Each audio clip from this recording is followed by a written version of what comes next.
Je reviens sur la question du débat sur géocentrisme et héliocentrisme. Il faut poser le problème de la façon suivante. Soit le Soleil est au centre, et par conséquent tout ce qui tourne autour de lui en dépend et profite de sa présence, soit il est, comme dans le géocentrisme, un facteur parmi d'autres qui tournent autour de la Terre, et à ce moment-là, il n'y a plus de respect de la centralité du Soleil. Ça paraît logique.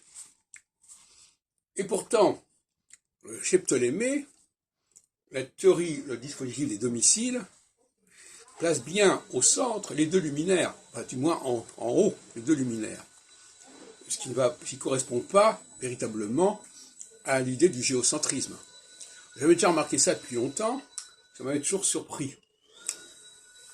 C'est-à-dire qu'en fin de compte, le dispositif de domicile serait quelque part géocentrique. Ou plus exactement, je préfère parler de la dialectique entre prometteur et significateur, les significateurs tournant autour du prometteur. Et donc, dans les systèmes de domicile, il y a au centre le Soleil, quelque part, et la Lune, qui sont des curseurs, qui sont des prometteurs, et autour viennent circuler les significateurs qui peuvent être multiples. La gravité, c'est quand les significateurs deviennent des prometteurs. Et c'est ce qui s'est passé en astrologie, très rapidement. À savoir que toutes les planètes sont, comme le Soleil ou la Lune, des prometteurs, d'après la conception de la plupart des astrologues. Et ça, c'est une grave erreur, une gravissime erreur.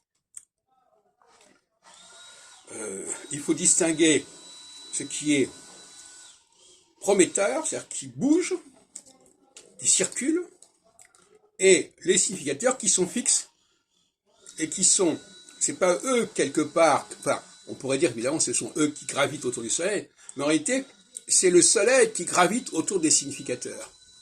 C'est le Soleil qui passe d'un significateur à l'autre. Donc là aussi, il y a une ambiguïté quelque part, tu vois, parce que on voit souvent l'idée que ce sont les satellites qui tournent autour du Soleil, mais en réalité, d'un point de vue symbolique, c'est le Soleil qui va pointer successivement sur les significateurs, c'est-à-dire sur les planètes. Donc c'est là qu'il y a une espèce de complexité qui crée beaucoup de confusion.